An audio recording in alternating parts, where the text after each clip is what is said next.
tell Fox News that following President Obama's orders, the CIA has been delivering weapons to the Syrian rebels for several weeks.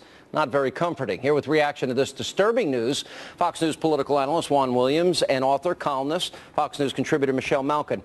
All right, for both of you, before we get started here, I know that we've had 100,000 dead. We got over 1 million refugees here, and we've got a lot of video, including the video I'm going to show of the horrific assassination, and it's going on, it's widespread throughout the country. But it's only the chemical attack, 1,400 people, that got this country's attention. Look at this, for example. 50 عاما والنضال نفاق 50 عاما والدمار بشامنا 50 عاما للفساد رفاق والموت ذل والحياة لقول الله لا عاش لي صمت ولا إطراق ما ترهبون طريقنا وأنيسنا أنا ليوم شهادة عشاق يا قاتل الأطفال طوبى للعدا قد فقت لا دين ولا أخلاق قسما برب العرش هذا عهدنا أنا سنثأر واليمين نطاق وستدفعون دماءنا أضعافها يوم بيوم والدم استحقاق.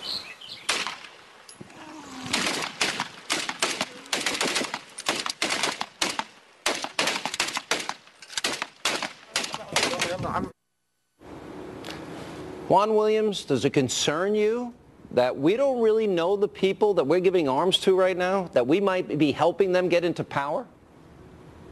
Well, of course, that's why people like me were very reluctant to get involved in Syria until now. I think that it's not clear who exactly the rebels were. I know that there have been lots of people who say, in fact, that the so-called moderates were the majority of the opposition force, but we don't know. How do you measure such a thing, Sean? It's impossible. So, I mean, if that's the point, yes. I mean, what you just showed just struck me as awful. I mean, but you know, that's war. I mean, people showed Abu Ghraib. It doesn't, but it doesn't prove anything. Well, it actually does, and maybe I'll throw this to you, Michelle. Even the Free Syrian Army, their brigadier general, back in May, declared Israel their enemy, and those are the people that they say are moderate. What does that tell you? Yes.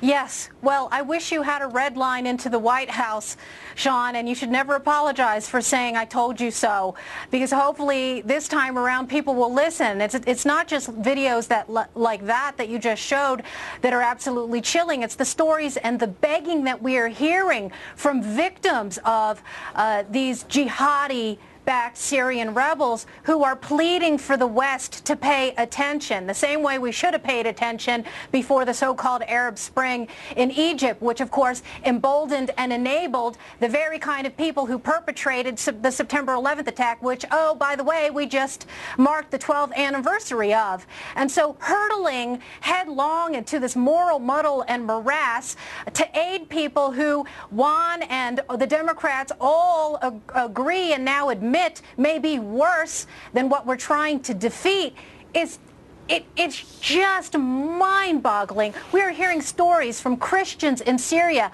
who've been talking about the desecrations, the torture, the rape, the chaining of children. And so when we talk about doing things for the children, what about those children as well? Yeah. Did you see the Drudge report tonight? Did you see the Drudge report tonight? I mean, who are we helping here, Juan? You can't say with certainty, but yet we're helping. And we're pushing out, we're pushing for regime change and action. We've done nothing with 100,000 dead people and assassinations. Why now, and who are we helping? Well, I think there's a vital American interest at stake, which is we want to make sure that the use of chemical weapons stops here, but more importantly, we want to signal very clearly to the Iranians that their advance on chemical weapons, nuclear weapons, got to stop. Same thing to North Korea, same thing to the people that you're concerned about, the terrorists, the Al-Qaeda acolytes. We're just saying to them, that is unacceptable. Now, you just made the point to me. I'm concerned about the Free Syrian Army. Now, the video on Drudge is from a year ago. As I said, 30 months ago, we could have helped them. They were more secular pro-American. But now, you know, in May, he's saying that Israel is their enemy, and that's the moderate group we're going to support here? That doesn't make sense. You don't want to support enemies of Israel, but I think the larger point is, look, you had an Arab awakening, an Arab Spring. We can't control who people elect to be their elected officials or their rhetoric. But you can't at the same time. What do you say? Now, Sean, you're an isolationist all of a sudden? America has no role in the world?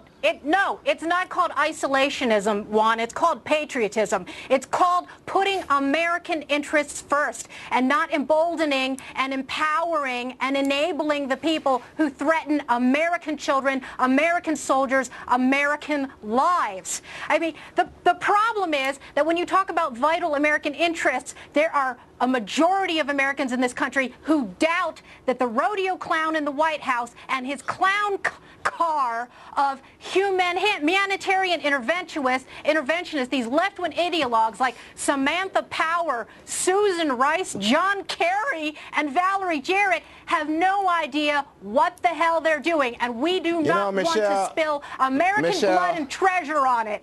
They are Michelle, I just find it really hard to listen to you, someone like you. You know, the far right that backed President Bush going into Iraq said, you know, America's military might, our strength, our voice should support democratic efforts in the Middle East. And now, because of your hatred of Obama, you're turning your back on America's role in the larger world. Hang on one second. Let me get this point out, Michelle. Okay, hang on. If you don't want to listen. Wait a minute. This is going to be an unbelievably small attack. No boots on the ground, not about regime change, days, not weeks. That is ineffective. That is not a strategy. And we're arming people that are enemies of our allies. You know what? Let's take it one step at a time, Sean. We're talking about the greatest military on the globe. And the greatest military is not going to have a pinprick, okay? And we don't know, again, we don't know small? Exactly. Look, that was John Kerry, one line from John Kerry. That was your Secretary of State, speaking. That was your president saying days, not weeks, no boots on the ground. Yeah, Michelle. Because guess what? The American people don't want an extended boots on the ground effort in Syria. Neither do you. You can't accomplish it in days, Michelle. Go ahead. Yeah, and if you don't want to listen to a right-wing nut job like me, Juan, why don't you listen to all of the Democrat people in the military who oppose this, because they absolutely have no confidence in this president and his ability to determine how to provide for the common defense and what our vital American interests are. If you are the new Tea Party, you would have run away from the boats in Boston. Patrick Henry would have run the other direction from the Redcoats. Juan, That's this Tea Party. If you want to call us isolationists, why don't you just, I'll tell you how much of I'm forward thinking in terms of we're going to use cruise missiles on Syria. Why don't you join me and Israel, and why don't we take out Iran's nukes before these modern-day Nazis, before these guys get a hold of a nuclear weapon that, with their fanaticism, they can accomplish their modern Now the real Hannity Hawk comes out. You want to start World War III rather than deal with the problem in front of us, Juan first. Juan, go ahead. Answer that. Join me. I was just trying to say that the Hannity Hawk is out tonight, that you really want to start World War III rather than deal with the problem in front of us, which is a very specific problem inside Syria. Nazis that say they want a modern-day Holocaust to get a nuclear weapon. Well, nobody does. That's what we're trying to stop, Sean. You got to stop them, Juan, because they're not going to stop themselves. Michelle, last word. You know what? Can I just send a shout-out to the 2 million bikers who just showed up in D.C. These are people who know and who have sacrificed and paid the price. You don't want to listen to me? Listen to them, Juan. These are true patriots, and they've been through American history. And for you to say that I wouldn't know what a true American revolutionary was, how dare you? How dare you? We got to leave it there. Thank you.